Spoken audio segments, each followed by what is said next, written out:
నాడు యూనివర్సిటీ మంచి భవిష్యత్తు కోసం తెలుగు విద్యార్థులు ఇష్టపడే యూనివర్సిటీ. నమస్కారం, నా పేరు doctor Santosh Sriram, neurologist, Apollo Hospitals, Hyderguda. ఈరోజు మనము బ్రెయిన్ స్ట్రోక్ గురించి కొన్ని విషయాలు మాట్లాడుకుందాం. మన మెదడుకి గుండె నుంచి రక్తనాళాల ద్వారా రక్త సరఫరా అవుతుంది. ఈ రక్తనాళాలు బ్లాక్ అయినా లేకపోతే చిట్లి మెదడులో రక్తస్రావం అయినా దాన్ని మనము స్ట్రోక్ అని అంటామండి. అది సో రక్తనాళాలు బ్లాక్ అయిపోతే దాన్ని ఇస్చెమిక్ స్ట్రోక్ అంటాము. దాంట్లో బ్లాక్ అయిన ఏరియా ఎక్కడికైతే రక్తము వెళ్ళదో ఆ భాగం మెదడుది మెల్లగా చనిపోవడం జరుగుతుందండి.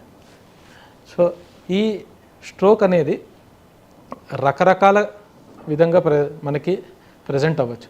సాధారణంగా మనము స్ట్రోక్ అనుకుంటే పక్షవాతం అంటే కాళ్ళు చేయి పడిపోవడము అనే అనుకుంటాము. కానీ మెదడులో ఏ ఏరియాలో రక్త ప్రసారం జరగట్లేదో దాన్ని బట్టి ఈ స్ట్రోక్ యొక్క లక్షణాలు ఉంటాయి. మాట తడబడ్డము, కాళ్ళు చేయి కదలకపోవడం, కాళ్ళు చేయి యొక్క బలం తగ్గిపోవడము, లేదా ఒకవైపు చూపు కనిపించకపోవడము, సడన్గా మనకి తిరిగినట్టు అనిపించడము, ఇవి కూడా స్ట్రోక్ యొక్క లక్షణాలు అయి ఉండొచ్చు. ఈ స్ట్రోక్ అనేది ఎందువల్ల వస్తుంది? స్ట్రోక్ రావడానికి రిస్క్ ఫ్యాక్టర్స్ అంటామండి. అంటే కొన్ని లక్షణాలు ఉంటే స్ట్రోక్ వస్తాయి. దాంట్లో కొన్ని రిస్క్ ఫ్యాక్టర్లు వాటిని మనం మార్చలేము. అంటే వయసు పెరిగేటప్పటికి స్ట్రోక్ వచ్చే ఛాన్స్ ఎక్కువ ఉంటుంది.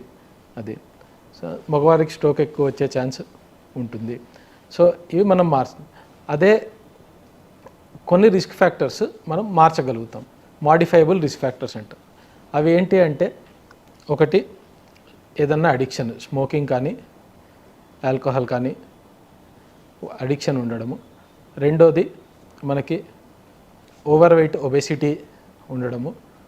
మూడోది ఒక సెడెంటరీ లైఫ్ స్టైల్, హైపర్ కొలెస్ట్రాలేమియా అంటే రక్తంలో కొవ్వు శాతం ఎక్కువ ఉండడము.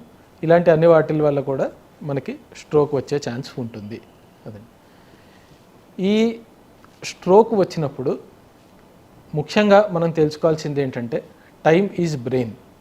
అంటే ఎంత త్వరగా మనము ఆ స్ట్రోక్ని డయాగ్నోస్ చేసి ట్రీట్మెంట్ చేయగలుగుతామో అంత ఎక్కువ మెదడుని మనం కాపాడగలుగుతాము. దానివల్ల మన రికవరీ తొందరగా ఉంటుంది. దాని తర్వాత మనకి మనిషి మంచాన పడకుండానో మనం ఆపగలుగుతాము. ఎవరికన్నా పక్షవాతం వస్తే దగ్గరలో ఉన్న హాస్పిటల్కి వెంటనే వెళ్ళాలి. వెళ్ళిన తర్వాత అక్కడ హాస్పిటల్ ప్రోటోకాల్ అనుసారంగా ఎంఆర్ఐ కానీ సిటీ స్కాన్ కానీ తీసి వాళ్ళకి రక్తనాళం బ్లాక్ ఉంది, అందువల్ల స్ట్రోక్ వచ్చింది అని నిర్ధారిస్తే వెంటనే ఇప్పుడు మనకి కొన్ని ఇంజెక్షన్లు అవైలబుల్ ఉన్నాయండి. ఆ ఇంజెక్షన్ సాధారణంగా మనము 4.5 గంటల లోపల రాగలిగితే హాస్పిటల్కి స్ట్రోక్ వచ్చిన అప్పుడు ఆ ఇంజెక్షన్ ఇస్తే ఆ మూసుకున్న రక్తనాళాన్ని తెరిచే ఛాన్స్ ఉంటుంది. అది దానివల్ల మనకి అయ్యే డ్యామేజ్ని మనం తగ్గించవచ్చు. కొన్ని సందర్భాల్లో పెద్ద రక్తనాళాలు కానీ మూసుకొని ఉంటే మనము థ్రాంబెక్టమీ అనేది కూడా చేయొచ్చు. అది కేసు బట్టి నిర్ధారిస్తారు. థ్రాంబెక్టమీ అంటే మనము ఒక వైర్ కానీ పాస్ చేసి రక్తనాళాల ద్వారా మెదడులో బ్లాక్ అయిన రక్తనాళాల్లో ఉన్న క్లాట్ని మనము తీయడం అనేది చేయొచ్చు. అది సో ఈ ప్రొసీజర్లన్నీ చేయాలి అంటే మనం ఎంత త్వరగా హాస్పిటల్కి చేరుకోగలిగితే అంత మంచిది. మనం ఇప్పుడు ఈ స్ట్రోక్ అనేది రక్తనాళము బ్లాక్ అవడం వల్ల లేదా రక్తనాళం చిట్లడం వల్ల రావచ్చు అనుకున్నాం. ఈ రక్తనాళం ఎందువల్ల బ్లాక్ అవుతుంది? ఈ రక్తనాళాల్లో స్వతహాగా అథెరోస్క్లెరోసిస్ అంటే అక్కడ కాల్షియము ఇంకా కొవ్వు చేరి మెల్లగా అదొక పూడికలాగా తయారయ్యి అది రక్తనాళాలని బ్లాక్ చేస్తుంది. అది అందువల్ల కొలెస్ట్రాల్ అనేది, దాని తర్వాత మన బరువు అనేది కంట్రోల్ చేసుకోవడం చాలా ఇంపార్టెంట్. రెండోది గుండె ప్రాబ్లం ఉన్నవాళ్ళు, అంటే గుండె లయ తప్పి కొట్టుకోవడము, దాన్ని అరిథిమియా అంటారు. అది లేకపోతే గుండె వాల్వ్ ప్రాబ్లం ఉన్నవాళ్ళు, వాల్వ్ మార్పిడిలు చేయించుకున్న వాళ్ళకి కూడా రక్తము గడ్డకట్టి ఆ గడ్డకట్టిన భాగము గుండెలోంచి రక్తనాళాల ద్వారా బ్రెయిన్లో వెళ్ళి స్ట్రోక్ వచ్చే ప్రమాదం ఉంటుంది. సో ఇలాంటి వాళ్ళు చాలా జాగ్రత్తగా ఉండాలి. వాళ్ళు రక్తం పలచబడే మందులు ఏవైతే ఉంటాయో అవి తప్పనిసరిగా వేసుకోవాలి అండ్ రెగ్యులర్గా వాళ్ళు మానిటర్ చేసుకుంటూ ఉండాలి.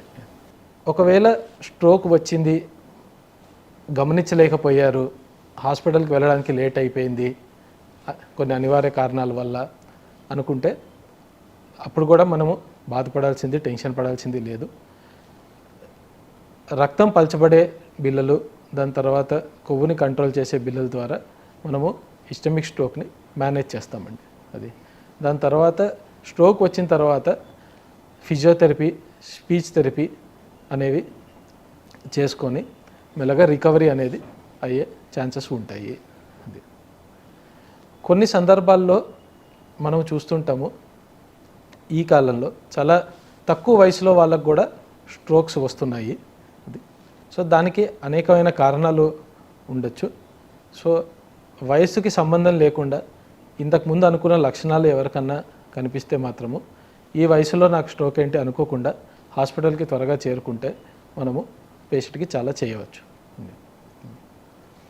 స్ట్రోక్ వచ్చిన వాళ్ళు ఒక హెల్తీ లైఫ్ స్టైల్ వాళ్ళు అలవాటు చేసుకొని వాళ్ళకి ఏమన్నా వ్యసనాలు ఉంటే అవి మానుకుంటే మరి యొక్క స్ట్రోక్ రాకుండా మనము ఆపచ్చు. దాంతో వాళ్ళ క్వాలిటీ ఆఫ్ లైఫ్ అనేది చాలా ఇంప్రూవ్ అవుతుంది. Thank you.